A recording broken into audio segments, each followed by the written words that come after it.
The void between stars held many secrets, but Captain Diana Reeves never expected to find this one. The UES Pathfinder, humanity's most advanced deep space research vessel, hung motionless against the backdrop of endless stars as its sensors tracked an approaching ship unlike anything they'd ever encountered. Multiple hull breaches detected, Lieutenant Marcus Wung reported from his station, dark eyes fixed on the holographic display. Their drive signature is highly unstable, Captain. Whatever hit them did a number on their containment systems. Diana stood from her command chair, her weathered face illuminated by the ethereal glow of the bridge displays. 20 years of deep space exploration had taught her to trust her instincts, and right now they were screaming that this was humanity's moment of truth. Life signs, she asked, already knowing the answer. The preliminary scans had detected hundreds. 812 distinct signatures, Captain, replied Dr. Kenzo Tanaka, the ship's xenobiologist. His augmented eyes whirred as they processed the incoming data.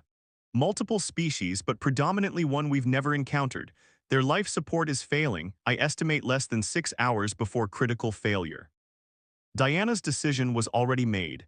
Humanity had spent centuries dreaming of first contact, preparing for every scenario they could imagine. But this, a refugee ship damaged and dying, carrying hundreds of souls, this would define them. Send first contact package on all frequencies, she ordered. Follow with emergency docking protocols in their most likely language formats. Lieutenant Raman, ready medical bay for mass casualties. Dr. Tanaka, I want your best guess at their biological needs 5 minutes ago. The bridge crew moved with practiced efficiency, but Diana could sense their tension. This wasn't a drill. This wasn't a simulation. This was humanity's first real encounter with alien life, and it was coming in the form of a rescue operation. The alien vessel's response came through garbled but clear enough to understand. Their universal translator, still in its early stages, processed the alien language into something comprehensible. Ungrateful for assistance, Zenith refugees, pursued by Vorax Dominion, please help. Diana's jaw tightened. Refugees fleeing persecution, some things it seemed were universal. Match their velocity and extend docking tubes, security teams on standby but weapons holstered. We're making history here, people. Let's show them humanity's best face. The first aliens to board the Pathfinder were tall, elegant beings with iridescent skin that shifted colors with their emotions. Their ambassador, who introduced himself as High Scholar Venatal, carried himself with dignity despite his obvious exhaustion. Captain Reeves, he said through the translator, his skin shifting to a deep blue of respect and gratitude, you have saved not just lives today, but perhaps the future of our entire civilization. The Vorax, his color darkened to almost black. They seek to dominate all they encounter. When we refused their demands for submission, they began systematic extinction of our colonies. Diana listened as Venatal explained their situation. The Zenith, a peaceful species devoted to science and exploration, had encountered the Vorax Dominion 6 months ago. The Vorax, believing themselves superior to all other life, demanded immediate surrender and integration into their empire. When the Zenith refused, the Vorax began a campaign of systematic destruction. We sought help from other species, Venatal continued, his skin now a mottled gray of despair. Many expressed sympathy, but none would stand against the Vorax. We were told to surrender, to accept our fate. Instead, we gathered what survivors we could and fled into unexplored space, hoping to find something, someone. You found us, Diana said simply, and humanity has never been good at standing by while others suffer. Over the next several hours, the Pathfinder's crew worked tirelessly to treat the wounded and stabilize the refugee ship systems. Dr. Tanaka's team quickly learned to read zenith color changes as vital signs, while Engineer Chief Gloria Martinez discovered that their technology, while different, followed similar enough principles to permit emergency repairs. But it was Private First Class James O'Neill who perhaps best demonstrated humanity's spirit. When he discovered a group of young Zenith huddled in fear, he removed his helmet, smiled, and proceeded to teach them simple Earth games. By the time Diana checked on them, the children's skin was shimmering with colors of joy as they played an improvised version of hide and seek. Your people are remarkable, Venatal observed, watching the scene. We had heard rumors of a new spacefaring race, but nothing prepared us for this level of.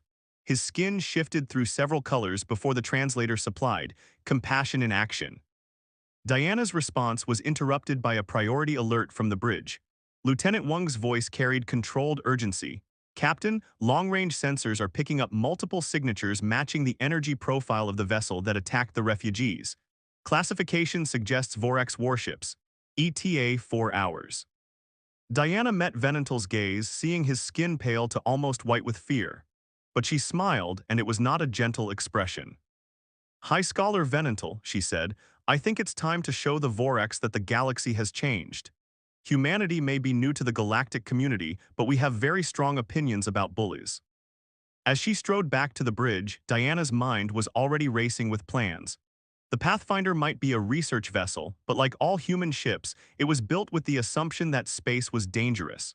Hidden beneath its scientific exterior were weapons that would make the Vorax regret their choices. Humanity had spent centuries preparing for first contact. Now they would show the galaxy exactly what that meant. The UES Pathfinder's war room thrummed with tension as holograms danced through the air, displaying tactical readouts of the approaching Vorax fleet. Captain Diana Reeves stood at the center, her expression granite as she studied the projections alongside High Scholar Venantal, whose skin had taken on the deep purple of strategic focus. 3 warships, Lieutenant Wung reported, manipulating the holographic display, each approximately twice our size. Their weapon signatures suggest energy-based artillery, but there's something else. He frowned, adjusting the sensors. Some kind of quantum disturbance around their hulls. Venantal's skin rippled with recognition. Phase shields, the Vorax's greatest advantage. Traditional weapons pass right through them, which is why his color darkened momentarily. Which is why so many of our defensive stations fell so quickly. Engineer Chief Martinez leaned forward, her eyes gleaming with the look that her crew had learned to recognize, the one that meant she'd spotted something everyone else had missed. Phase shields work by shifting matter partially out of our dimension, right? But they can't maintain full phase or they'd fall out of spacetime completely. Correct, Venantal confirmed. They shift just enough to allow energy weapons to pass through harmlessly. Martinez's grin turned predatory. Then they've never encountered good old-fashioned kinetic weapons. Captain, remember those mass driver modifications I've been working on? Diana's eyebrow arched. The Pathfinder's hidden weapons weren't just for show, they were the product of centuries of human innovation and paranoia. The ones R&D said were unnecessarily destructive for a research vessel. I believe I signed off on them as experimental defense systems. We've got 6 railgun batteries that can launch chunks of metal at 30% light speed, Martinez said. Phase shields won't help if they can't shift fast enough to dodge actual matter. Dr. Tanaka spoke up from his station, where he'd been analyzing the Vorax biological data from the Zenith databases. There's something else you should see, Captain. He projected a new set of readings. The Vorax ships show significant radiation shielding around their central sections, far more than needed for their drive systems. They're not just shielding against radiation, Venantal realized, his skin shifting to the green of revelation. They're containing it, the Vorax. They've modified themselves extensively. They believe in forced evolution through radiation exposure. Their ships are as much mutation chambers as they are weapons of war. Diana's expression hardened. She'd seen the medical reports from the refugee ship, the radiation burns, the genetic damage in those who'd survived Vorax attacks. This wasn't just war. This was systematic torture on a cellular level. Lieutenant Raman, she called to her medical chief, how are our guests? All stabilized, Raman reported. We've converted Cargo Bay 3 into additional living quarters. The children have actually been helping us understand their medical needs better than the adults. Apparently playing games with Private O'Neill has made them quite chatty. Diana nodded, a plan forming. Get everyone moved to the internal sections. Martinez, I want those railguns ready. Wung, plot us a micro-jump that'll put us between the Vorax and the refugee ship. Dr. Tanaka, work with Venantal. I want to know everything about Vorax biology. If we have to fight, I want to hit them where it hurts. Captain, Venantal's skin had shifted to a color they hadn't seen before, a shimmer of gold that seemed to pulse with emotion. You don't have to do this. The Vorax, they've destroyed entire civilizations. We never expected anyone to actually fight for us. Diana's smile was sharp. Then they've never met humans before. We have a long history of standing up to bullies, High Scholar, and we're very, very good at improvising. The next 3 hours were a blur of activity. Martinez's engineering team modified the railguns, loading them with specially designed projectiles that would fragment into clouds of hypervelocity shrapnel. Dr. Tanaka and Venantil identified key vulnerabilities in Vorax physiology, particularly their dependence on their radiation chambers. And throughout the ship, humans and Zenith worked together, preparing for battle. The first communication from the Vorax came exactly as Venantil had predicted, an imperious demand for surrender. The hologram that appeared in the war room showed a being that had clearly abandoned natural evolution for artificial improvement. The Vorax commander's skin was a patchwork of metallic implants and translucent sections that pulsed with radioactive energy. Multiple eyes, clearly engineered for different spectrum analysis, focused on Diana with obvious disdain. Unidentified vessel, the creature's voice grated through the translator, you harbor fugitives of the Dominion. Surrender them immediately or be destroyed. Your primitive technology cannot hope to. Diana cut the transmission with a gesture. Well, she said to her stunned crew, they're certainly confident. Martinez, are the railguns ready? Armed and charged, Captain. We've got enough depleted uranium penetrators to ruin anyone's day, phase shields or not. Good, Diana took her command chair, her voice carrying the weight of history. All hands to battle stations. Today we show the galaxy that humanity remembers its principles, that we won't stand by while the strong prey on the weak, and most importantly, she allowed herself a grim smile. We show them that sometimes the most dangerous things in the universe aren't the ones with the biggest ships or the most advanced technology. Sometimes it's the species that never learned when to quit. As the Vorax ships approached, their massive forms distorted by their phase shields, the Pathfinder's crew prepared for humanity's first interstellar battle. In the medical bay, Private O'Neill continued teaching the Zenith children Earth games, now including basic emergency protocols as part of the rules. In engineering, Martinez made final adjustments to weapons that should never have been needed on a research vessel. And on the bridge, Captain Diana Reeves watched the enemy approach, knowing that whatever happened next would reshape the galaxy's understanding of humanity forever. The Vorax had come expecting to find cowering prey. Instead, they were about to learn a lesson that Earth's history had taught countless times before. Sometimes the most dangerous opponent isn't the biggest or the most advanced, it's the one protecting others. Space lit up like a newborn star as the first Vorax ship fired, its energy weapons lancing through the void toward the Pathfinder. But Captain Diana Reeves had been ready for this moment. The research vessel's engines fired in a precisely calculated burst, turning the ship's heavily armored ventral surface toward the incoming fire while maintaining a perfect firing solution with the railgun batteries. Impact in 3 seconds, Lieutenant Wang called out, his fingers dancing across his console. Phase shield analysis complete, they're cycling at exactly the frequency we predicted. Diana's voice was steel. Martinez, time to test your theory, fire railguns 1 and 2. The Pathfinder shuddered as its first railgun battery launched, sending a specially designed depleted uranium penetrator hurtling through space at nearly a third the speed of light. The second shot followed a microsecond later, carefully timed to match the phase shield's cycling frequency. On the tactical display, they watched as the first shot passed harmlessly through the Vorax ship's phase shield, exactly as expected. But the second shot, timed to hit when the shield cycled back to normal space, struck home with devastating effect. The Vorax vessel's hull crumpled around the impact point, secondary explosions blossoming in its wake. Venantil's skin flashed brilliant white with astonishment as he watched the supposedly invincible phase shields fail to protect against simple kinetic weapons. Direct hit on their starboard radiation chamber, Dr. Tanaka reported, his augmented eyes processing the sensor data. Their containment is destabilizing, they're venting plasma. But the Vorax weren't finished. The 2 remaining ships split formation, their weapons configurations changing. New energy signature detected, Wang warned. They're charging something big. The space between the ships suddenly warped, reality itself seeming to bend as the Vorax unleashed their secondary weapons. A gravitational shear wave rippled toward the Pathfinder, threatening to tear the ship apart at an atomic level. All hands brace for impact, Diana ordered, but Engineer Chief Martinez was already moving. Initiating emergency core pulse, she shouted, her hands flying over her controls. The Pathfinder's experimental fusion core surged, creating a countergravitational field that dispersed the Vorax attack into harmless ripples of spacetime distortion. How did you? Venantil began, his skin cycling through colors of confusion and amazement.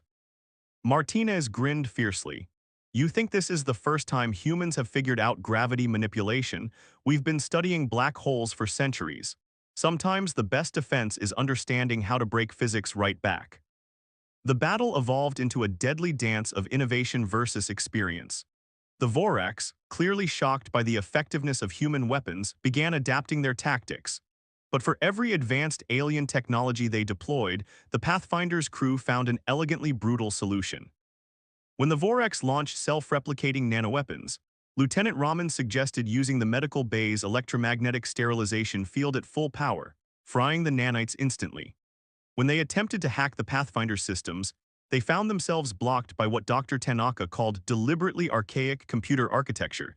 Sometimes older technology was the best defense against advanced attacks.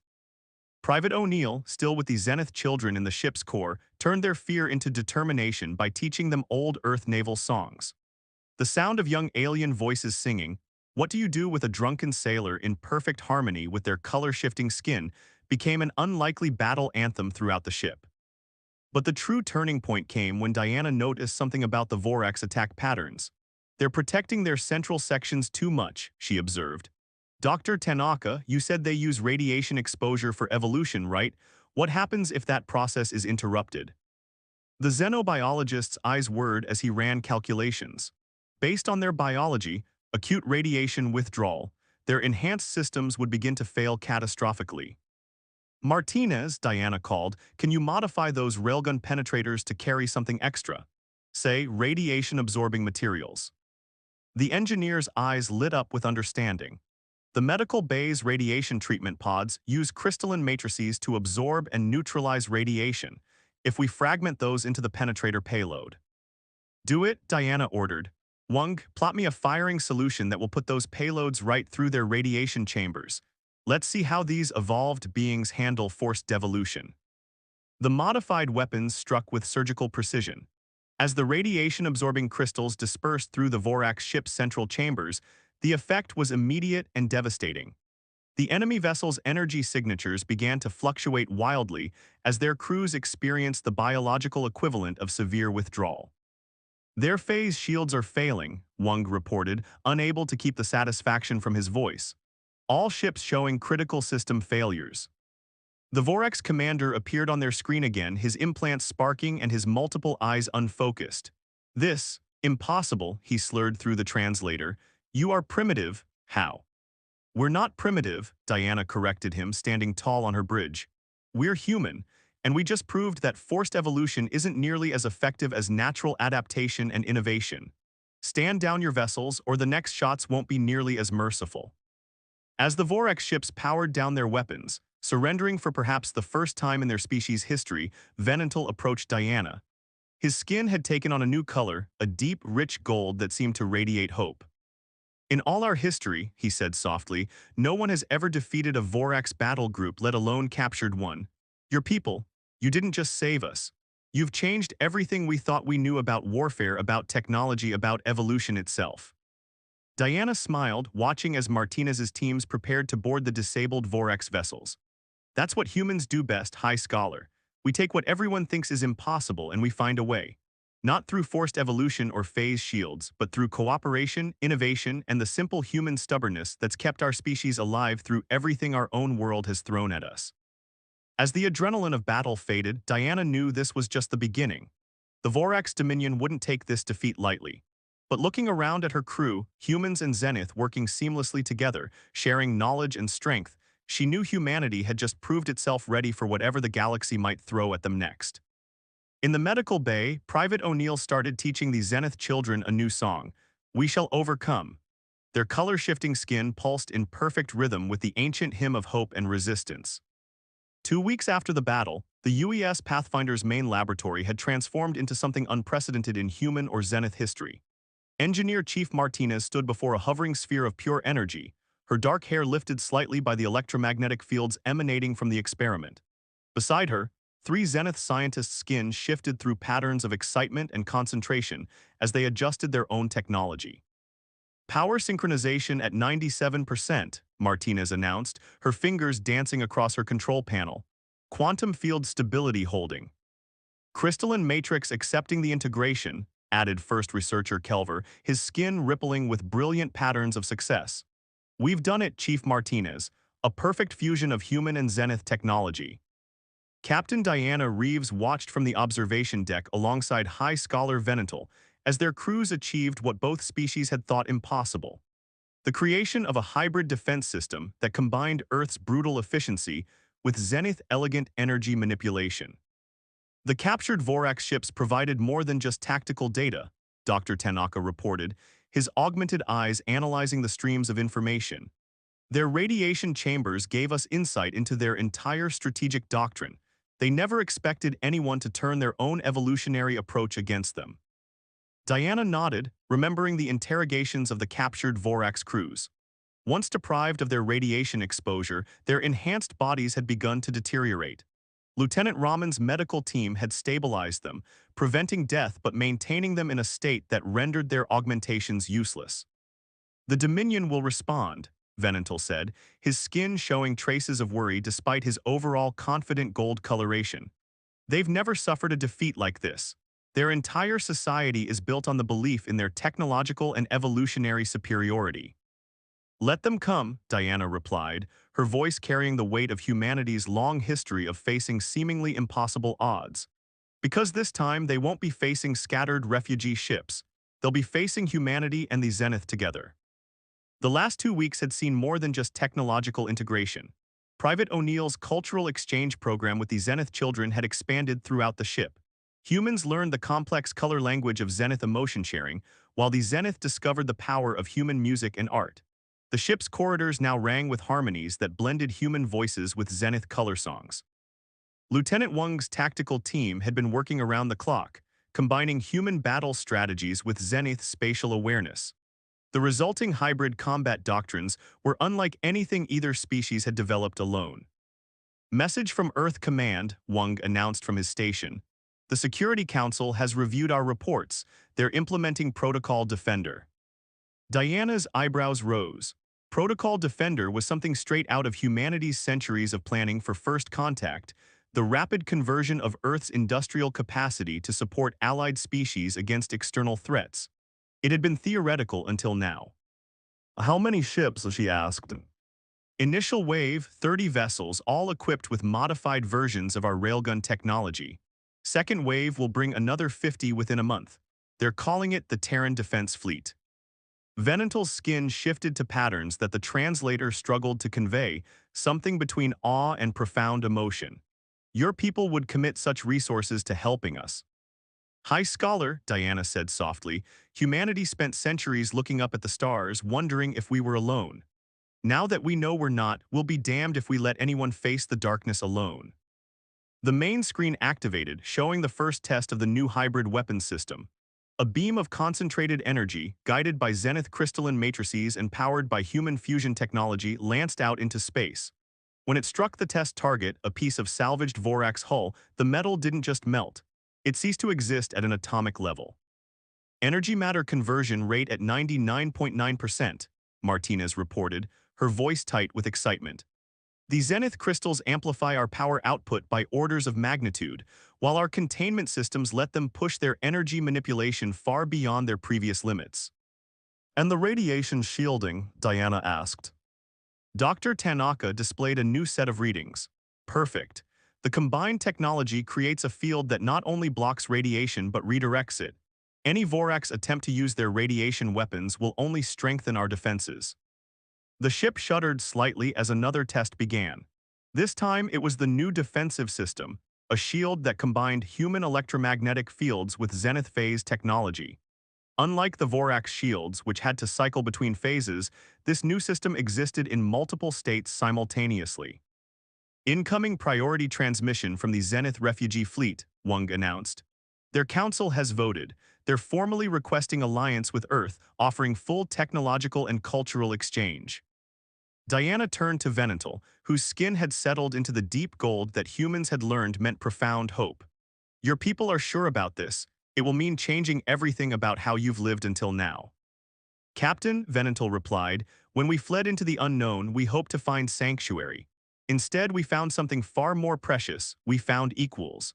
partners who understand that true strength comes not from forcing evolution but from choosing to stand together. The main screen shifted to show the growing fleet gathering near Earth. Dozens of ships, their hulls gleaming with the combined symbols of humanity and the Zenith, prepared for the coming conflict. Each vessel represented a perfect fusion of both species' technologies and crews. The Vorax believe in forced evolution, Diana said, watching the fleet formations. They think strength comes from radiation exposure and genetic manipulation, but they've never understood real evolution, the kind that comes from adaptation, cooperation, and choice. As if to punctuate her words, a group of Zenith children floated past the observation window, their skin pulsing with colors that matched the melody of the battle hymn of the Republic that they were singing with their human friends. In that moment, Diana saw the future not just of their two species, but of the galaxy itself. "Send word to Earth Command," she ordered.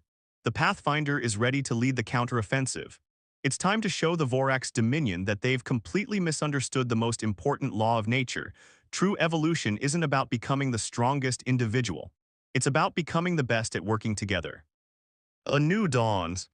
The combined fleet dropped out of faster-than-light travel at the edge of the Vorax home system, 100 ships strong. At their head, the UES Pathfinder, now bearing the marks of both human and Zenith allegiance, led the formation. The vessel that had started as a research ship had evolved into something more, just like the alliance it represented.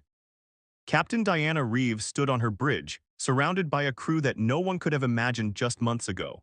Humans and Zenith worked side by side, their stations modified to accommodate both species' needs. Lieutenant Wang's tactical display now incorporated Zenith color-based data streams, while the Zenith controllers had adapted to human holographic interfaces. Vorax detection grid activated, Wang reported, his hands steady on his console. "They're mobilizing their home fleet. Count is 300 vessels, Captain." Diana nodded, unsurprised, and their radiation signatures. Dr. Tanaka's augmented eyes whirred as he processed the sensor data. Off the charts, they've gone all in on their evolutionary manipulation. The radiation levels in their ships would kill any unmodified crew instantly. "They're scared," High Scholar Venatal observed from his position beside Diana, his skin showing patterns of tactical insight. "They've pushed their modifications to desperate levels." "Incoming transmission," Wang announced, "system-wide broadcast." The main screen lit up with the image of the Vorax High Commander, a being so modified by radiation and cybernetics that it barely resembled its original form. Multiple eyes, each glowing with radioactive energy, glared at them. "You dare," the creature's voice grated through the translator. "You dare to bring your primitive fleet to the heart of the Dominion. We have evolved beyond your comprehension. Our power has grown beyond measure. You face not ships and crews, but gods." Diana's response was calm, measured. "High Commander, I am Captain Diana Reeves of the United Earth Fleet. With me are the free forces of the Zenith people. We offer you one chance to stand down and end your campaign of forced evolution against other species." The Vorax commander's laugh was chilling. "You offer us mercy, we who have mastered radiation itself, who have transcended mere biological evolution. Your weapons cannot penetrate our enhanced phase shields. Your crews cannot survive our radiation fields. We are the next step in galactic evolution."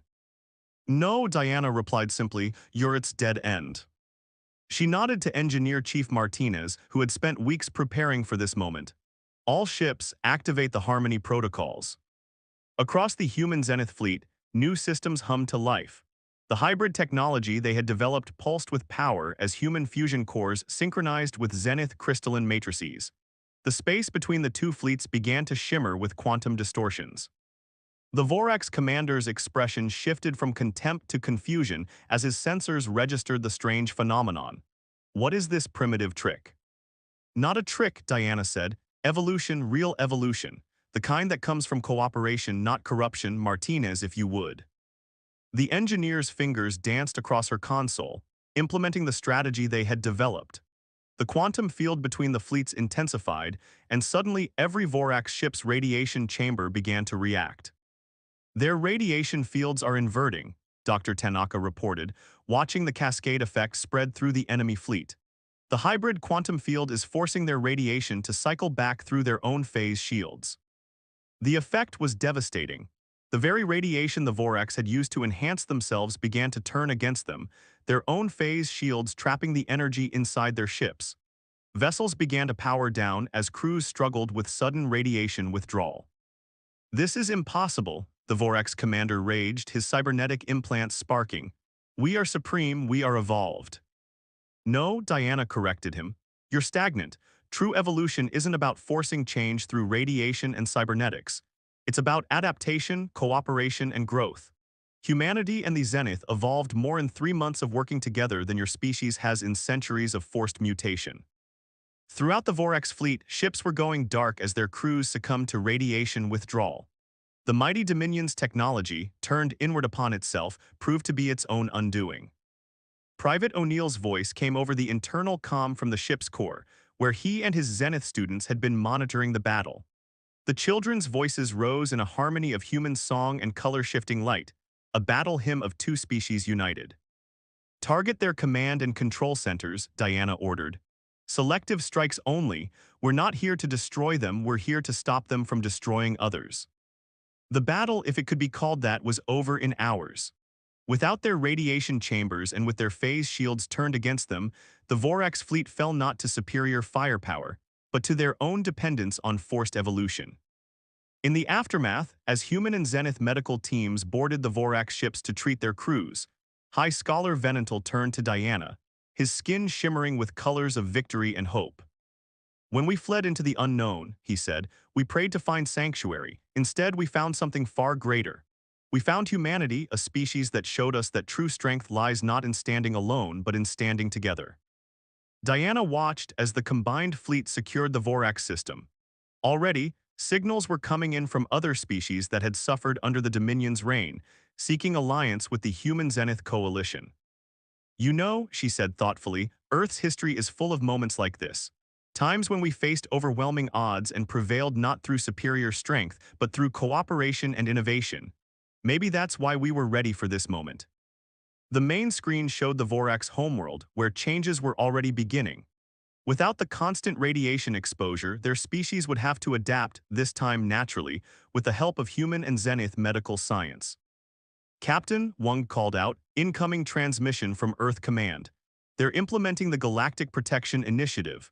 We're to establish a permanent presence here to ensure the Vorax transition and to protect any other species that need help." Diana smiled, thinking of how far they'd come from that first encounter with a damaged refugee ship. "Send our acceptance, and add a personal note, tell them that humanity's first mission to protect galactic peace will be commanded jointly. High Scholar Venantal, would you do me the honor?" The Zenith leader's skin erupted in patterns of joy and determination. Around the bridge, human and Zenith crew members shared looks of pride and purpose. They had proven that the strongest force in the universe wasn't radiation or technology or even evolution itself. It was the simple choice to help others, to stand together against darkness, and to prove that when the galaxy abandoned them, humanity would not. In the ship's core, Private O'Neill and his students began a new song, one written together, blending human words with Zenith color harmonies. It was a song about hope, about unity, and about a future where no species would ever have to face the darkness alone.